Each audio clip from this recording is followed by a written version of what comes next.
It's a tool for vehicle failure prediction, and we're going to introduce Shiva Bhardwaj. Please give him a hand. All right. Thank you.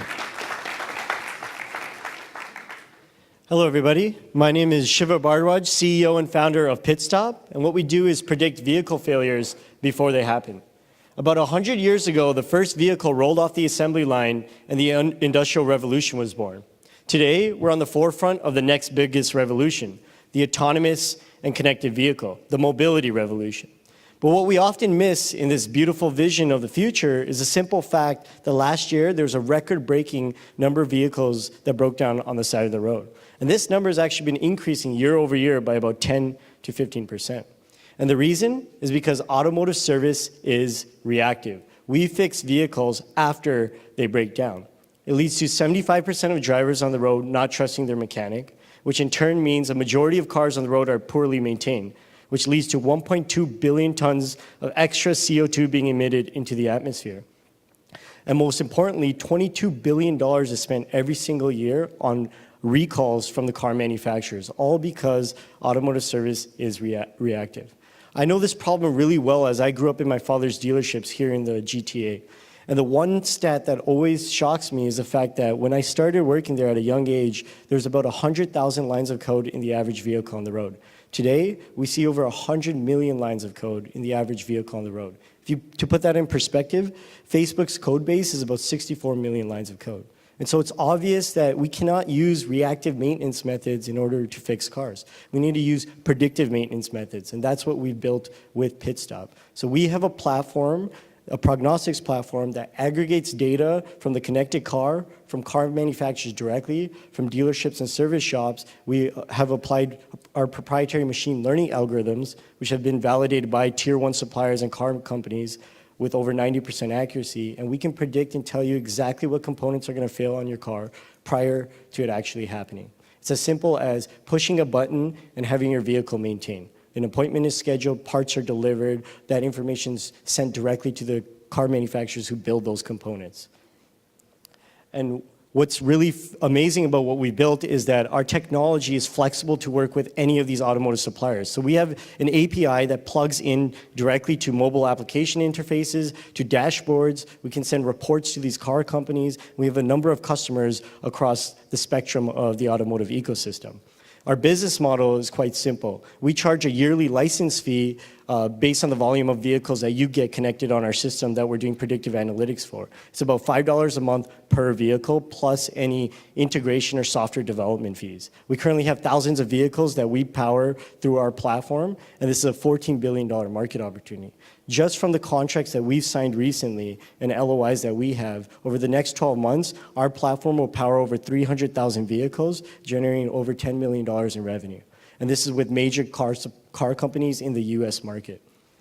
And we've been able to achieve all this because we have a phenomenal team. I used to work at NVIDIA and BlackBerry, very technical.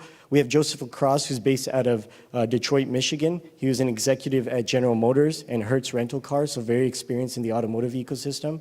We have Christopher Mao, who's a PhD in mathematics. He leads our data science team.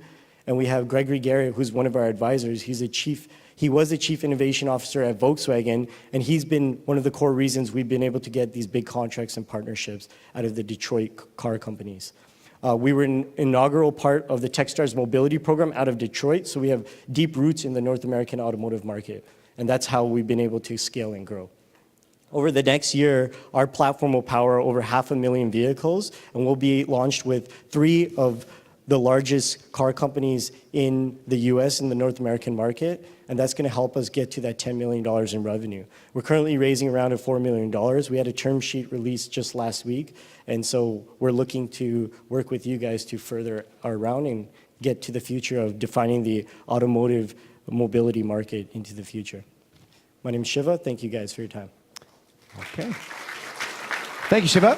Usual, go ahead. Great presentation, a great idea.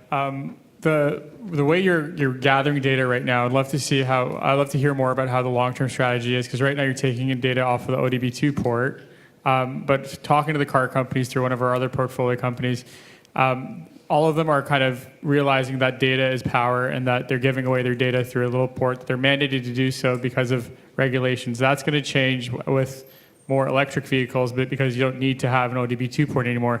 I'd love to hear what your strategy is for data collection as time goes on, as newer and newer cars go on market without that ODB2 port on them. Yeah, so some of our partnerships are with the major car companies. So we have the domestic car companies like OnStar, for example, that we're partnered with directly. So we have pilots going on where they're streaming data directly to our platform. So there's no hardware involved. We're working with some of the tier 1 suppliers. Continental just signed a deal with us. And so they're a major tier 1 supplier. They build a lot of electronic control units that go into vehicles directly. So we're looking at doing edge computing together with our algorithms on their hardware, sending data to their backend and doing analysis like that. That's the long-term strategy. The thing is, if you look at the market, it's right now about 50% of vehicles that are sold come connected beforehand globally. And so there is still a big market even in the aftermarket. But because we've taken this API approach, whether we put hardware in the car or not, we're still getting data from some of these major companies that we're working with. So I think our first few years was plugging in a device to prove out that we could build these models. But now that we have these models and we have a robust platform, these car companies are adopting it in ways that we didn't initially intend it to be adopted. So thanks. Yes, go ahead. Do you have a mic over there? No, here. You can use this. Very good presentation. Could you comment on your client and partner acquisition strategy, please? So how we get new customers on board? So there's about 14 global OEMs that serve the North American market. We've literally been focused on them and the tier 1 suppliers that have been satisfying them. And that's all in the Detroit region for the most part. So through our network and our relationships, through our advisors, as well as Joseph Lacrosse, we've been able to get deep relationships into some of those customers. And it does take some time, but after you build some reputation, you're able to get some of those deals going. Matt, go ahead. This may be a silly question, but it doesn't sound like it is a preventative platform. It's a predictive platform that allows people to know, when their car is going to still need service. So what pain points are you actually solving for? As a customer who owns a car that's probably a lot smarter than it was 10 years ago, my engine light will go off and tell me something's wrong. Mm-hmm. How much of a pain point are you solving? Yeah, so I think the value is more to the businesses in the background. So let's say your car does have a problem. How does that dealership get in touch with you to bring you in for service, and what incentivizes you to want to come there? And so what we're really doing is we're taking that data and formatting it in a way to let that dealership act on sending you a promotion or some sort of coupon so you can come in. Or if you're a fleet and you have 30 vehicles that you don't want to have broken down because your drivers are doing work for you, how do you prevent that from happening? And that cost associated to it. So I think it's more looking at the business side of how it impacts drivers rather than the drivers themselves. Okay, the question? Mm-hmm. No? Well, seems you've answered all the questions that are in the room. Do you have a last little thing you'd like to say? No? No? Okay, I thought you were about to say something. Okay, well, thank you very much, Shiva. Appreciate it. Okay, thank you. Okay, thank you.